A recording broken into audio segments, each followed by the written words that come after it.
తొందరగా ఉడకడానికి ఎంత కావాలో అంత. నేనైతే ఒక్క 1.5 స్పూన్ కారం వేస్తాను.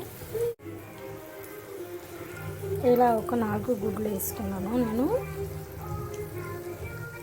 మీకు అంటే క్వాంటిటీ బట్టి ఎన్ని ఎగ్స్ వేసుకుంటారో చూసి వేసుకోవచ్చు. అచ్చం ఎగ్ ఫ్రై లాగానే ఉంటుంది ఈ కర్రీ. పిల్లలు కూడా ఇష్టంగా తింటారు. This is the final look of capsicum egg curry. చూడండి, టోటల్ ఎగ్ కర్రీ లాగానే ఉంటుంది చూడండి.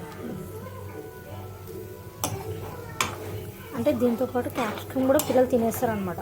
చాలామంది పిల్లలు తినరు కదా.